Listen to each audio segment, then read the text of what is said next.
este módulo ya vamos a empezar a entrar en materia porque vamos a hablar de la clasificación de los alimentos según la medicina china.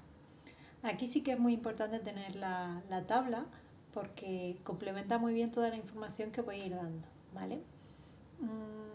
En medicina china clasificamos los alimentos en cuatro, ¿vale? En cuatro cosas, que es el sabor, la naturaleza o energía, el lugar de acción y el color. En cuanto al sabor, lo primero que hay que decir es que cada sabor ayuda a un órgano concreto, ¿vale? Pero este se tiene que tomar en una cantidad moderada, es decir, no se debe de abusar de ese sabor determinado. Por ejemplo, si comemos picante, ya sabemos que el picante se asocia al pulmón, como aparece en la tabla. Y de hecho, cuando comemos picante, pues nos da un poco de flema y mocos, ¿no? Tenemos ganas de soltar todos esos líquidos. Ese expectorante nos viene muy bien, pero esto solo si es un consumo moderado. O sea, si nos pasamos de comer picante, pues nos puede hacer daño a ese órgano concreto y afectar a los demás. Entonces, cada sabor se debe tomar en un consumo moderado. ¿Cómo lo conseguimos? Pues al alimentarnos, pues que haya variabilidad, que haya varios alimentos con distintos sabores para que así el consumo pues no sea moderado y equilibrado. En medicina china todo es equilibrio, todo se basa en el equilibrio. Luego está la naturaleza, es decir, aquí hablamos de la teoría del yin y el yang.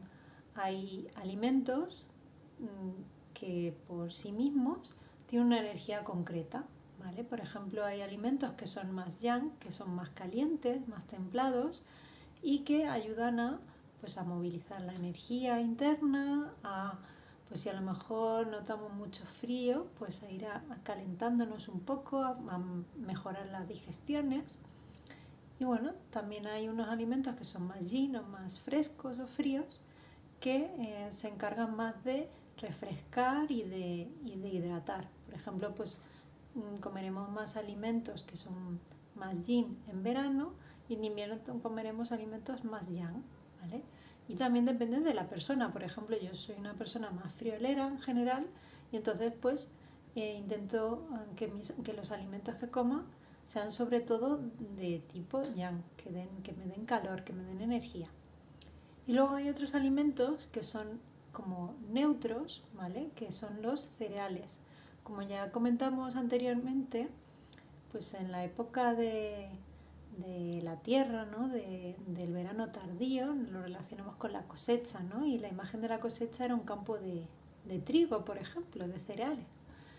Esta imagen nos ayuda mucho a entender pues, que los cereales están como en el centro, como que equilibran la alimentación. Entonces, pues también hay que incluirlo cuando, pues eso, en nuestra alimentación general, porque se encargan de equilibrar y de armonizar el cuerpo. Luego, por otro lado, está el método de cocción, o sea, según cómo cocines un alimento, va a ser más yin o va a ser más yang.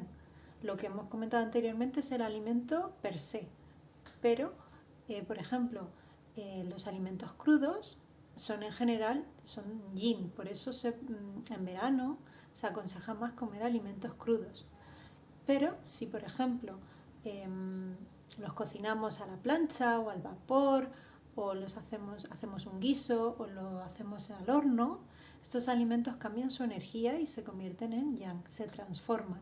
Y por ejemplo, cocinamos un pollo y el pollo antes era crudo y luego pues va adquiriendo esa energía con la cocción y se convierte en yang, ¿vale? Y luego está el lugar de acción. Esto es como lo que hemos comentado del tema de la tabla, ¿no? Si miramos la tabla, vemos que el sabor, por ejemplo, dulce se asocia al bazo. Entonces, si comemos alimentos dulces, de manera intrínseca, no me refiero a alimentos con azúcar, sino a alimentos que ya sean dulces de por sí, pues ayudarán a ese órgano concreto.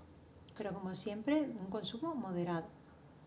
Y luego está el color, que también lo podemos mirar en la tabla. Por ejemplo, los alimentos de color blanco favorecen al pulmón. Los alimentos de color rojo, por ejemplo, la remolacha, la granada, el tomate, ayudan al corazón, ¿vale?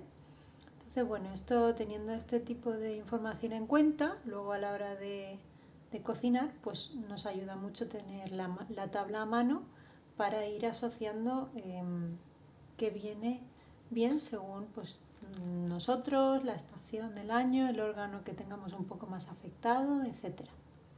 Y nada, espero que os haya resultado interesante y cualquier duda, aquí estoy.